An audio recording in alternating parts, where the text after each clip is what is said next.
As of the release of the JFK assassination files on March 18, 2025, by the US National Archives, several key details and insights have emerged from the newly declassified documents. Based on the subset of 80,000 files available for review, here's an analysis of what has been found, drawing from the provided documents and considering the current understanding that Lee Harvey Oswald acted alone, while noting any information that might suggest otherwise. The documents, part of the ongoing disclosure under the John F. Kennedy Assassination Records Collection Act of 1992, include over 3.7 million pages of material with more than 14,000 documents transferred to the National Archives since the Review Board began its work in July 1995.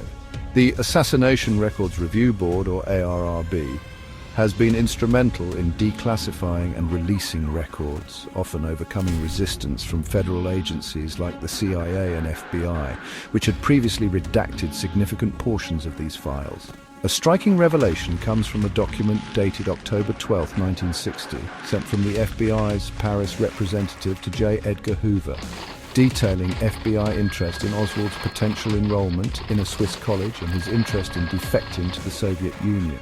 This unredacted memo, previously fully blacked out, highlights the extent of US intelligence monitoring of Oswald years before the assassination, suggesting he was already on the radar of multiple agencies due to his political leanings and international movements. The files also indicate that Oswald's 201 file, CIA records, began with his arrival at the US Air Base in Atsugi, Japan, in December 1957, and include extensive documentation of his activities, including his time in the Soviet Union and potential connections to intelligence operations.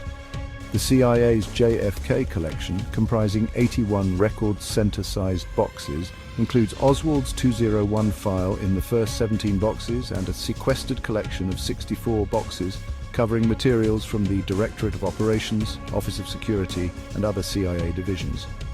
The release process faced significant hurdles, with the ARRB demanding more extensive disclosure than earlier reviews, which had sanitized about 80% of 227,000 pages. The CIA and FBI resisted full disclosure, citing protection of sources, methods, and potential harm to individuals or operations. For instance, the CIA's historical review program and the ARRB clashed over unrealistic deadlines, inflexible standards, and the need to prove current harm for redactions, which strained agency resources. A surprising addition to the collection is the original personal papers of Clay Shaw, the only person prosecuted in connection with the JFK assassination. These papers, including Shaw's diary from his arrest on March 1, 1967, offer new insights into his perspective on Oswald and the assassination. This release could fuel speculation about Shaw's potential involvement or knowledge of a broader conspiracy, challenging the lone gunman narrative. The files reveal details about CIA operations that might suggest broader involvement or awareness of potential conspiracies. For example, the document on William Harvey, a former CIA officer, details his role in Project ZR Rifle, an executive action capability established in 1961 to create an assassination capability reportedly urged by the White House. Harvey's use of Agent Q Jao-in for assassination operations and his involvement in Operation Mongoose raise questions about whether such programs could have intersected with the JFK assassination. The CIA's focus on anti-Castro operations, Cuban exile activities, and mafia connections during 1960 to 1964, particularly in 1963, is highlighted as relevant to the JFK story, even if not directly mentioning Oswald or the assassination. This could imply a broader context of political intrigue or covert operations that some might interpret as evidence of a conspiracy. The time frame for JFK-related records generally spans from Oswald's arrival in Japan in 1957 to the end of the Garrison investigation in 1968, but there's no time limit for documents clearly tied to the assassination, Oswald, or conspiracy theories. This broad scope suggests the possibility of uncovering additional connections or motives over time. While the current consensus holds that Lee Harvey Oswald acted alone, several elements in these files could fuel alternative theories. The extensive pre-assassination surveillance of Oswald by both the FBI and CIA, as seen in the Paris memo and his 201 file, might suggest that agencies either missed critical warning signs or were aware of his potential as a threat, or even a pawn, in a larger operation. Clay Shaw's diary and personal papers, newly acquired, could provide first-hand accounts or perceptions that contradict the Warren Commission's findings, especially given Shaw's prosecution by Jim Garrison, who alleged a conspiracy involving Oswald and others. William Harvey's involvement in assassination plots and his high-level CIA role during the early 1960s raised questions about whether the CIA's covert operations could have intersected with JFK's assassination. The mention of White House urging for such capabilities adds a layer of intrigue.